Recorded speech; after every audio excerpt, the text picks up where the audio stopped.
Live from downtown Detroit, Local 4 News at 5 starts now.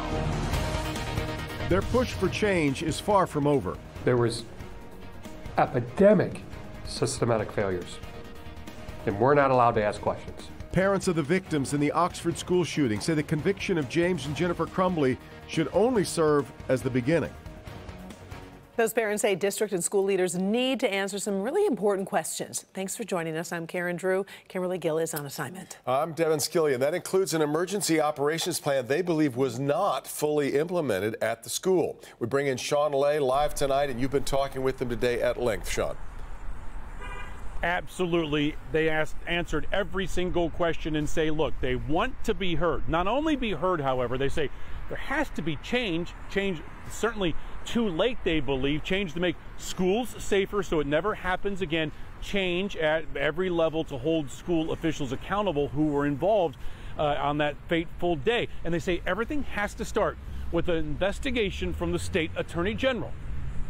We want a full investigation so that we can get the full story of that day and drive change from it. Buck Meir, father of Tate Meir. Nicole Beausoleil, mother of Madison Baldwin. Steve St. Juliana, father of Hannah St. Juliana. Craig Schilling, father of Justin Schilling. Speaking out today about change needed in the days after the convictions of the Oxford school shooter and his parents. The parents say answers and accountability has to start with Michigan Attorney General Dana Nessel investigating every facet of the Oxford school shooting. Not offering an investigation, but launching an investigation to answer unanswered questions. One, why didn't first responders get to the victims immediately with life-saving measures? My daughter bled out. Took over 30 minutes for EMTs to get into the building to her. The shooter was taken into custody within 9 minutes. Why the discrepancy? The parents say Oxford Schools and its taxpayer-funded emergency operations plan, they say it was not fully implemented or followed. They say it has to be known how and why with a full Attorney General investigation. And this is the last thing we want to do was call her out, because that's not how we operate. But we tried to get together with her, and she doesn't have any interest in doing an investigation. Well, back here live as the parents were being critical, calling out Attorney General Dana Nessel. We were asking her office for a response, and we just got one saying the Attorney General has offered to investigate, but tonight say Oxford schools are unwilling to waive privilege and allow the investigation by the Attorney General. But there's more. Department of Attorney General is unable to launch a criminal investigation under its own authority without probable cause that a crime has been committed. Guys, much more on this going forward. There's a lot to talk about today, and we'll have more from Nicole Beausoleil, and we're talking about what's next in all this when it comes to the civil litigation, and there is something to focus on. Yeah, exactly right. All right, we will continue to follow that as they want more. All right, Sean.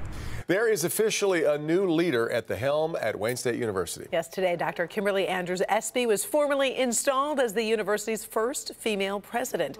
Victor Williams was at today's ceremony. She has a lot of work ahead of her, Victor.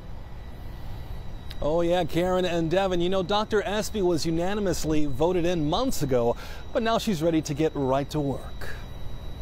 I am pleased to present the 13th president of Wayne State University, Dr. Kimberly Andrews Espy.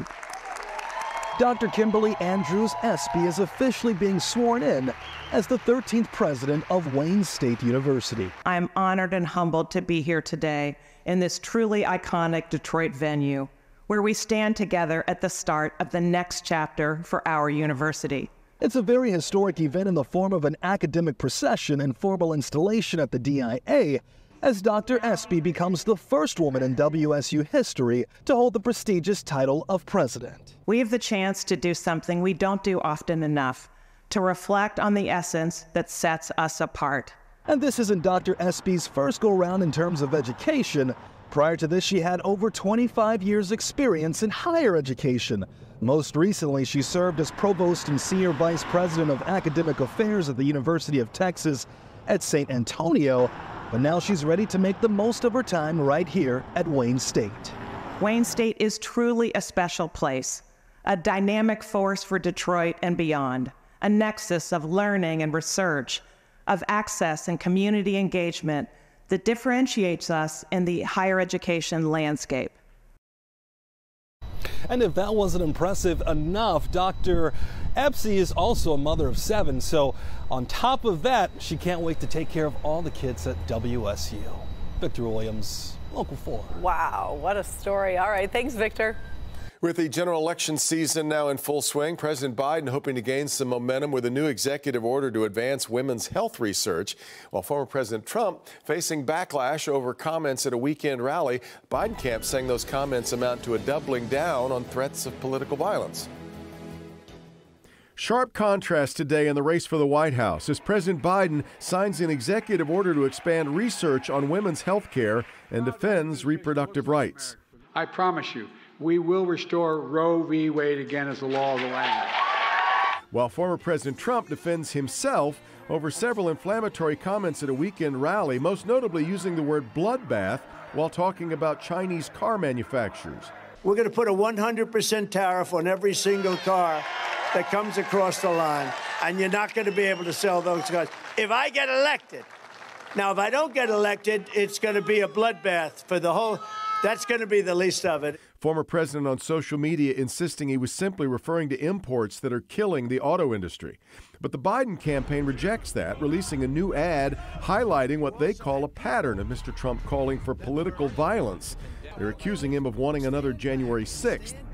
The former president again referred to those imprisoned for January 6th related crimes as hostages, even though the overwhelming majority have been convicted of crimes. Mr. Trump has said he would free them if reelected. Some fellow Republicans object. I do not think it's appropriate. We're a nation of laws, and those folks were convicted. Many times they pled guilty. Facing his own legal challenges, former President Trump's attorneys now say they have been unable to secure a bond for the $464 million civil fraud judgment against him over his company's business practices. Former President Trump today renewed his calls for a debate with President Biden. Former president expected to cast his ballot tomorrow in Florida's presidential primary. The Golden Grizzlies are going dancing. The selection party is over, and now the real work starts ahead of their first-round matchup against Kentucky. The team punched their ticket by taking home the Horizon League title.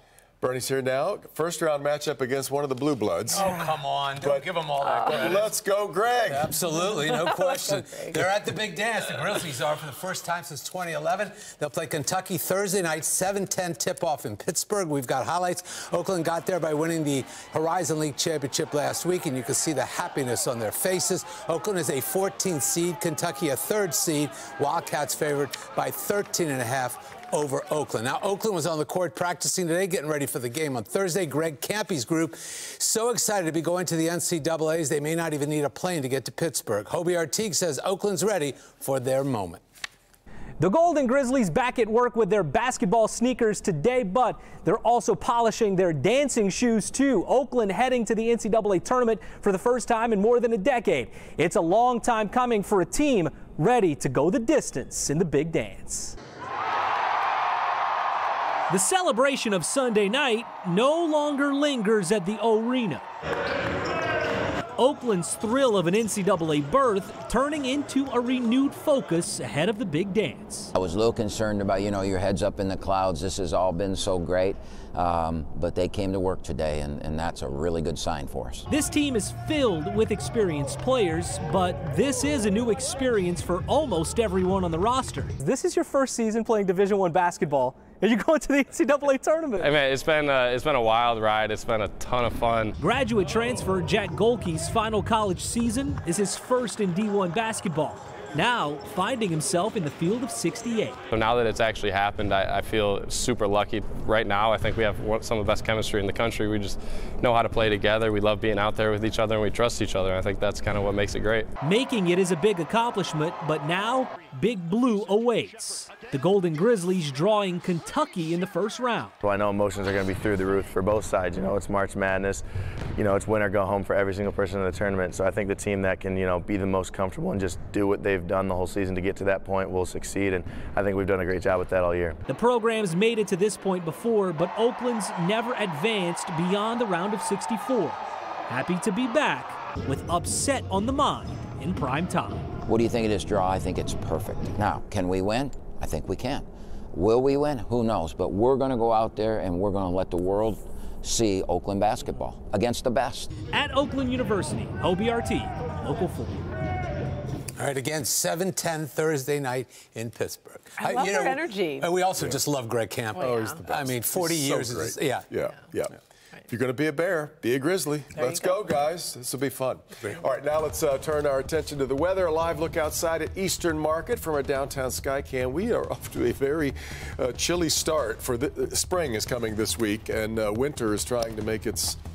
Trying to remind us that that's still where we are. I was looking at that shot there, and I was like, is that fuzzy? I'm like, no, that's snowflakes coming down at Eastern Market. And obviously this morning we woke up to those covered lawns and a little wind out there. It's just a little bit of everything there, Kim. I did the same thing. I had to look at that shot, and then I looked at the radar and went, nope, that's actually snow. It's snowing downtown. In fact, it's snowing in many areas around Metro Detroit, not heavy enough to cause a problem for your evening commute or travel or anything like that, but it's certainly not what we want to see the last full day of winter as spring arrives tomorrow night. We've got some snow in Sterling Heights, Fraser, down into the Grosse Pointes, Highland Park, Southfield, a couple flurries in Clawson, and even into the downriver area. We've just got a couple of flurries here and there. And it's cold, too, to add to it. It's only 35 degrees downtown. It's 31 in Pontiac, 33 in Howell, 33 out in Ann Arbor. Lake Effect Snow Machine is cranking. It's snowing like crazy over in Kalamazoo. We're just getting some light snow here.